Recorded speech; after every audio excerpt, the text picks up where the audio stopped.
To make matters worse, this representative perpetuated these lies while he was chair of the House Intel Committee and consistently implied, if not outright stated, that he had inside information. In that capacity, he lied about how the FBI and DOJ obtained and renewed a FISA warrant. Brave Congresswoman Harriet Hagman delivered a powerful and scathing speech, ripping Adam Schiff to shreds.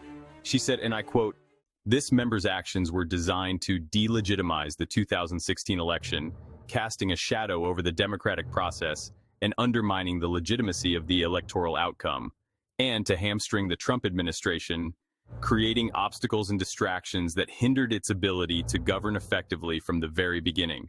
For all the talk about not accepting the election results in 2020, perhaps Democrats in the media, which are mostly one and the same, might want to look at their actions in 2016. They played a significant role in perpetuating narratives that questioned the legitimacy of the election, fueling public distrust and division. To make matters worse, this representative perpetuated these lies while he was chair of the House Intel Committee and consistently implied, if not outright stated, that he had inside information, using his position to spread misinformation, which had far-reaching consequences. In that capacity, he lied about how the FBI and DOJ obtained and renewed a FISA warrant, and how the DOJ used the Steele dossier, a document that has since been discredited, to justify their actions and decisions. What was collected via the FISA warrant, and how this information was used to further the investigation, often without proper context or transparency. The FBI's vetting process for the Steele dossier, which was flawed and incomplete, yet was presented as credible evidence. He also claimed that President Trump colluded with Russia, a claim that has been debunked multiple times. Gentleman from Wyoming, Representative Hagman. Gentlewoman's recognized. Mr. Speaker, I take my duties as Wyoming's lone congressional representative very seriously, and my obligation to be honest and trustworthy is the foundation of my ability to carry them out. This privileged resolution isn't about politics. It is about the seriousness of being honest and forthright as a member of Congress and upholding the oath of office that we all take upon being sworn in. It is true that the gentleman from California wouldn't be the first member of Congress to exaggerate or stretch the truth, but willfully lying about serious issues our country has faced is something entirely different, and claiming that a sitting president has committed what amounts to treason is beyond simple hyperbole.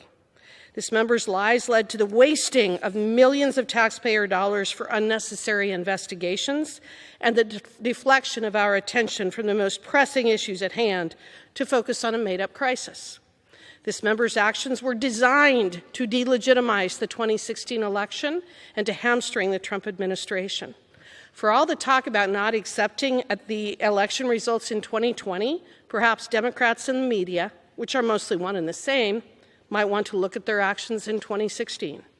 To make matters worse, this representative perpetuated these lies while he was chair of the House Intel Committee and consistently implied, if not outright stated, that he had inside information. In that capacity, he lied about how the FBI and DOJ obtained and renewed a FISA warrant. The FBI and DOJ officials did not omit material information from the FISA warrant. How the DOJ used the Steele dossier, what was collected via the FISA warrant, the FBI's vetting process for the Steele dossier, that he had an alleged smoking gun showing that President Trump colluded with Russia, and if each of these claims has proven to be false. But the lies have continued. In fact, they have become compulsive, and they continue right through to this very day. The lies weaken this body, and if left unchecked, threaten the rule of law, our election integrity, and the civil rights of his targets. The words and actions of this member were dangerous and untrue, knowingly untrue. There must be a serious consequence for that. Being censored is the least of what he should be subjected to, and I support this resolution.